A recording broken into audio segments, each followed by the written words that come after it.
Welcome to Vendor Performance Management Training Module 2, the Performance Evaluation Elements. This training module will cover the key elements of a performance evaluation within the Vendor Performance Management program, including the evaluation form, indices, and the key performance indicators. Throughout this module, we'll also show you a few examples of how the scoring works with the key performance indicators and indices. Performance evaluations are how vendors are evaluated under the Vendor Performance Management Program, otherwise known as the VPM program. They are conducted by infrastructure project managers, also referred to as PMs, with support by a Contract Evaluation Advisor, or CEA, from the VPM team. Evaluations are completed approximately every 6 months through the course of a contract. Training Module 3 has more information on the timing of the performance evaluation process. For now, let's go through what the performance evaluation form looks like and its key components. When it's time for a scheduled performance evaluation, it is completed by the infrastructure project manager using an evaluation form. These forms are tailored to the specific type of contract, such as consultant, contractor, or design build. Evaluation forms feature the following elements: an index or indices, all relevant key performance indicators or KPIs to each index and their score, space for the PM to input narrative or rationale to support the KPI scores, which we will touch on briefly in this module and expand on more in Module 3, space for the vendor to input a corrective action plan, which we will cover in Training Module 6, and a scoring guide to help understand the scores and criteria, including examples of what would be exceeding and what would require improvement for each KPI. Now let's see how these elements appear on the evaluation form. This is an example of a contractor evaluation form, but the consultant and design build variations have all the same elements. Don't worry about the wording on the form, as the intent of this visual is to run through the core components of it. First, at the top of the evaluation form is all the information required for completing a performance evaluation.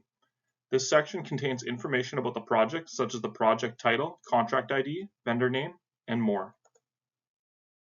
In the first column of the form are the 5 core indices evaluated on. This slide only shows 2 out of the 5 indices, and we'll see the other 3 on the next slide. To the right of the indices column are the key performance indicators, score, and narrative or rationale to support score columns. This is where the project manager scores the vendor between 1 to 5 on the respective KPIs and then inputs their rationale for the scoring. As you can see for the quality index, these are the corresponding KPIs and their ratings that are used in calculating the index score. Besides that is space for a corrective action plan. This is explained in more detail in Training Module 6. The last column on the evaluation forms are scoring guides used to assist project managers in evaluating and scoring vendor performance. Here is a visual showing the second page of an evaluation form and the other 3 core indices. At the bottom of the form is the total score, which is the evaluation result and the vendor's score for a performance evaluation. The final aspects of the evaluation form is the overall evaluation comments section. This section provides a space for the project manager to add additional comments regarding the performance evaluation. This section is for comments on the overall performance of a vendor, which are not necessarily tied to any one KPI. This section is used in the reference letter provided by Alberta Infrastructure, which is covered in more detail in Training Module 7. Let's dive deeper into each of these components. Evaluation forms include 5 indices. Each index represents a specific core performance area being evaluated. Index scores are then used to calculate the evaluation result, which is the final score received by the vendor for the performance evaluation. Given the differing scopes of work between contractors and consultants, the indices are slightly different in name and order. However, at the core level, they are still the same 5 indices and all remain equally weighted for calculating performance evaluation scores. The 5 contractor/design build indices are quality, management, schedule, cost, and safety. For consultants, the 5 indices are quality of deliverables, quality of design/safety, management, schedule, and cost. The weighting represents the portion of how each index score contributes to calculating the evaluation result, with each index being equally weighted at 20%. Each index is further broken down into key performance indicators, or KPIs. KPIs provide specific criteria that each index is evaluated on. Each KPI will either receive a score between 1 to 5 or a yes-no response. We'll go into the scoring in more detail later in this module. To determine the score of an index, the score of all the KPIs under that index are averaged. This provides a total score for the index between 1 to 5. As the table shows, for KPIs rated on a 1 to 5 scale, 5 is the best possible score for a vendor to receive, indicating their performance has greatly exceeded expectations, and 1 is the lowest, indicating the performance is significantly below expectations. It is important to note that 3 is not a bad score and is actually considered a good score. A vendor who has delivered the services or products according to the contract requirements should receive a score of 3. For each KPI, infrastructure project managers are required to provide a rationale as to why the score was given. This rationale helps vendors understand where they are underperforming, what they are doing to meet contract expectations, or what they did to exceed expectations. Rationale provided should be as factual as possible and based on real evidence or results from the project. It should also reference aspects of the KPI criteria outlined on the evaluation form against the vendor's performance, and should clearly and concisely state what met expectations, what exceeded them, and what needs improvement. Let's look at some examples of rationale given to support different scores. Here is a vendor evaluation of a KPI under the quality index. The KPI outlines the criteria for what to evaluate on, specifying that the vendor delivers various contract documents to infrastructure that are accurate and on time. Given that it was scored a 3 out of 5, which indicates the vendor met the expected performance, the rationale must justify that rating. Let's see what it says. The evaluator in this case notes facts about the vendor's performance as it relates to the criteria outlined in the KPI, mentioning performance on specific items like documentation, shop drawings, and change orders. As it was scored a 3, there is no mention of the vendor exceeding expectations or requiring improvement on any areas.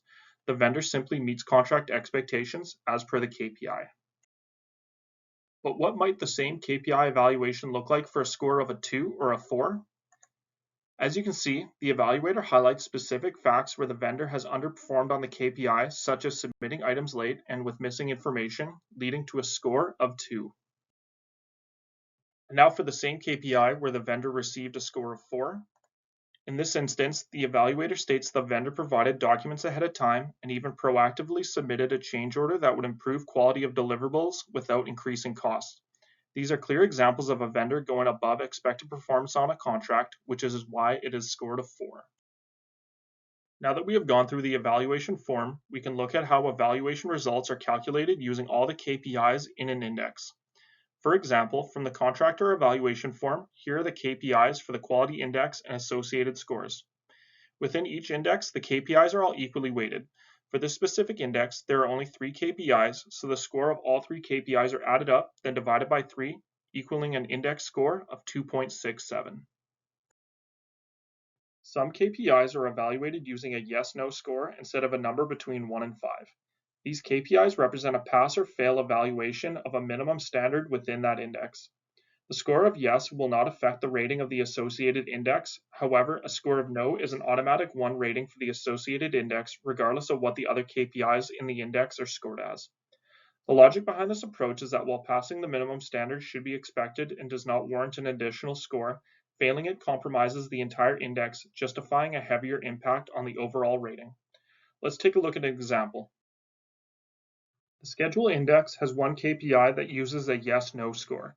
You can see it was scored a no, so the index score is a 1, despite the other KPI being scored a 4. Based on the rationale, the contractor may have failed to submit a baseline schedule initially, or the baseline schedule may not have had clearly defined milestone dates. This represents a failure to meet the minimum standard for the schedule index despite performing well on the other KPI of the index. However, if that same yes-no KPI was scored as a yes, the index score for schedule remains as a 4, as the yes has no influence on the scoring of the rest of the KPI. A KPI may be deemed as not applicable, or NA for short, if it is not relevant to the contract at the time of evaluation. KPIs set to not applicable are not counted towards the score of the index. If there is an instance where all KPIs within an index are set to not applicable, there will be no score applied for that index, and the score weighting of that index is equally distributed into the other indices. Here we see the same quality index from earlier, but now the last KPI is scored as not applicable. As you can see, the index is calculated as if the last KPI did not exist and only considers the scoring from the first two KPIs to get the index score of 2. If all the KPIs are set to not applicable, the index is not considered and the scoring weighting of each index is equally shifted onto the other indices, as shown here. To recap, during a performance evaluation, vendors receive a score between 1 to 5 or yes/no on each KPI. The scores of the KPIs are averaged to calculate the score for each index. The total scores from each index are combined at a 20% weighting per index to get the evaluation result for the performance evaluation. The evaluation process is repeated approximately every 6 months. If you are interested in learning more about the Vendor Performance Management Program, check out our other training modules that delve deeper into the specifics of the program.